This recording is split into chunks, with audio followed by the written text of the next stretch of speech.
नमस्कार, स्वागत है आपका डे नाइट स्टडी के इस ऑनलाइन लर्निंग प्लेटफॉर्म पे। सीयूईटी पीजी का एप्लीकेशन फॉर्म आ चुका है, यूजी का आने वाला है, यानी कि सत्र 2024 में अलग अलग विश्वविद्यालयों में एडमिशन के लिए सीयूईटी के फॉर्म आने शुरू हो गए हैं। और ऐसे में मैं देखता हूं कि जब जब हमारे बच्चे हेल्पलाइन नंबर पर कॉल करके एक सवाल पूछते हैं कि सर ये बता दीजिए कि सीयूईटी में फॉर्म भरने के बाद हमें अलग अलग विश्वविद्यालयों में एडमिशन कैसे मिलेगा। यानी कि आप में से ढेरों सारे ऐसे अभ्यर्थी हैं जो इस डाउट में हैं कि सर ठीक है, मैंने फॉर्म भर दिया सीयूटी का, मैंने एग्जाम भी दे दिया सीयूटी का, लेकिन सर एडमिशन की प्रक्रिया क्या होती है। यानी कि सर मुझे बीएचयू में ही पढ़ना है, सर मुझे डीयू में पढ़ना है, सर मुझे इलाहाबाद विश्वविद्यालय में पढ़ना है। तो बच्चों, आज इस वीडियो के माध्यम से मैं आपको बताने वाला हूं कि सीयूईटी के माध्यम से यूजी कोर्स में और पीजी कोर्स में एडमिशन की पूरी प्रक्रिया क्या होती है, वो मैं आपको डिटेल में एक एक करके बताऊंगा। और यकीन मानिए, इस वीडियो को देखने के बाद आप सबके मन में जितने डाउट्स कंफ्यूजन हैं वो क्लियर हो जाने हैं। तो इस वीडियो को एंड तक जरूर देखिएगा और अपने दोस्तों के साथ शेयर कर दीजिएगा। और साथ ही साथ यूजी पीजी सीयूटी से रिगार्डिंग अपडेट के लिए चैनल को सब्सक्राइब करके बेल आइकन को जरूर प्रेस कर लीजिएगा, जिससे आपको सीयूटी यूजी पीजी की हर एक अपडेट सबसे पहले मिल सके।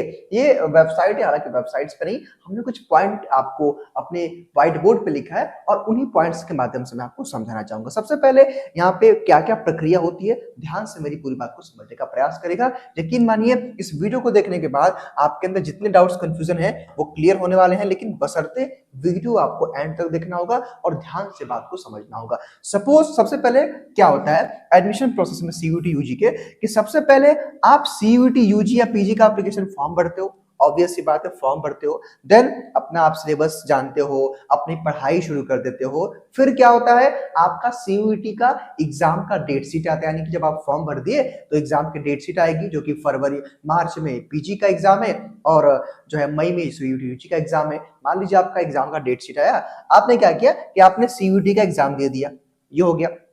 फिर आप एग्जाम के बाद क्या आंसर की का वेट करते हो, रिजल्ट का वेट करते हो। फिर क्या हुआ कि सीयूटी यानी कि एनटीए ने क्या किया कि आपका आंसर की रिलीज कर दिया और उसके कुछ दिन बाद आंसर, फाइनल आंसर की के बाद आपका रिजल्ट भी एनटीए यानी कि नेशनल टेस्टिंग एजेंसी ने सीयूटी का रिजल्ट जारी कर दिया। अब जो है बच्चों क्या होता है कि एनटीए का जो सीयूटी का जो रिजल्ट होता है, यानी कि जो आपका रिजल्ट आता है, जिसको हम लोग स्कोर कार्ड भी कहते हैं, कहने का मतलब ये है ना कि यहाँ पे अब एनटीए का रोल समाप्त हो जाता है। कहने का मतलब ये है कि आपने सीयूटी का एप्लीकेशन फॉर्म भरा, सीयूटी का एग्जाम दिया, सीयूटी का रिजल्ट आया, स्कोर कार्ड आ गया, उसके बाद आपका एनटीए से कोई लेना देना नहीं। कहने का मतलब ये, सपोज करिए जब आप इंटरमीडिएट का जब आप फॉर्म भरते हैं, मतलब ग्रेजुएशन या फिर इंटरमीडिएट जब आप एग्जाम देते हैं, तो जब रिजल्ट आता है तो हो गया। तो वैसे ही जब आप क्या करेंगे कि सीयूटी यूजी पीजी का आपने एग्जाम दिया, रिजल्ट आया, अब रिजल्ट आ गया, उसके बाद एनटीए और सीयूटी का नाम खत्म, अब इनका काम खत्म हो गया। अब क्या करना होता है, सपोज करिए मैं एक और एग्जाम्पल को समझाना चाहता हूं। मान लीजिए आपने सीयूटी का फॉर्म भरा, सीयूटी यूजी का फॉर्म भरा और आपने बीएचयू, आप बीएचयू में पढ़ना चाहते हो, आप बीएचयू से क्या करना चाहते हो, बीए करना चाहते हो या अदर कोई भी कोर्स करना चाहते हो, ठीक है। तो आपने क्या किया भाई, आपने सीयूईटी का एग्जाम दे दिया भाई, ठीक है, आपका सीयूटी का रिजल्ट आ गया। अब क्या करना है कि आपको अलग अलग, जो कि मैंने यहाँ पे लिखा है, अलग अलग यूनिवर्सिटीज में, यानी कि अब आपको अलग अलग यूनिवर्सिटीज के ऑनलाइन काउंसलिंग में पार्टिसिपेट करना है।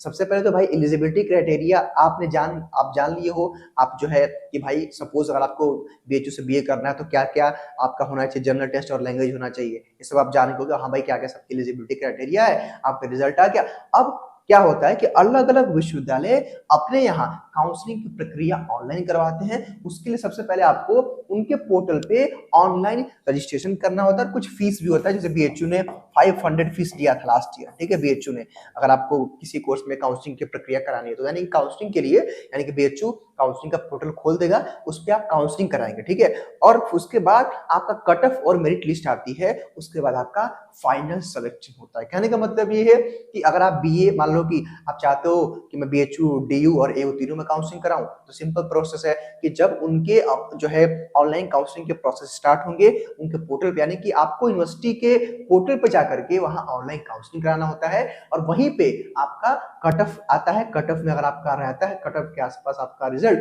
वहीं पे आपका कोर्स का अलॉटमेंट होता है या कोई अटैच कॉलेज है उसका अलॉटमेंट होता है, फीस पेमेंट करते हैं, देन आपका एडमिशन उस पर्टिकुलर विश्वविद्यालय में डन हो जाता है। यानी कि मेरे कहने का मतलब ये है, और मैं सिंपल शब्दों में अगर आपको समझाना चाहूं कि देखिए भाई, सीयूटी का फॉर्म भरोगे, सीयूटी का एग्जाम दोगे, सीयूटी का रिजल्ट आ गया, फिर आप अलग अलग विश्वविद्यालयों में जिस विश्वविद्यालय में आप पढ़ना चाहते हो वहां पे ऑनलाइन काउंसलिंग कराओगे और वहां काउंसलिंग कराने के बाद जो रिजल्ट वहां पे आएगा, यानी कि वहां का जो कट ऑफ डिसाइड होगा, उस कट ऑफ में अगर आपका मार्क्स है भाई, जब आपका सीयूटी का स्कोर कार्ड आएगा, सपोज करो कि जब सीयूटी का स्कोर कार्ड आ गया, अब जनरल टेस्ट में आपका जीटी में कितना है, आपका डोमेन किसी सब्जेक्ट में कितना है, तो वो मार्क्स तो आपका रिजल्ट पे रहेगा, स्कोर कार्ड पे रहेगा। तो उसी स्कोर कार्ड के बेस पे आप अलग अलग विश्वविद्यालयों में क्या कराओगे, ऑनलाइन काउंसलिंग कराओगे और उस काउंसलिंग में अगर आप पार्टिसिपेट कर लिए, वहां का जब कट ऑफ आएगा, मान लीजिए भाई किसी बच्चे का 100 नंबर है और उस यूनिवर्सिटी का कट ऑफ 100 नंबर है, तो आपका उसमें एडमिशन हो जाएगा, वहां पे कोर्स का एलोकेशन हो जाएगा, वहां पे आप पेमेंट कर दोगे तो आपकी एडमिशन की प्रक्रिया कंप्लीट हो जाती है। फिर उस यूनिवर्सिटी में आप एक बार जाकर के ऑफलाइन वेरिफिकेशन अपने डॉक्यूमेंट करवा लेते हो, फिर आप क्लास करते हो। ठीक है, तो इतना ही सरल है, एकदम आप परेशान बिल्कुल मत होइए। इसके बाद अगर आप में कोई डाउट होगा तो कमेंट करेगा, अगले वीडियो में हम उसको रिजॉल्व करेंगे। फिलहाल ये था आज का वीडियो। मैं उम्मीद करता हूं कि इस वीडियो के माध्यम से आप समझ गए होंगे कि आपको कैसे अलग अलग विश्वविद्यालयों में एडमिशन मिलता है। वीडियो पसंद आए तो लाइक करके चैनल को जरूर सब्सक्राइब कर लीजिएगा। बहुत बहुत धन्यवाद।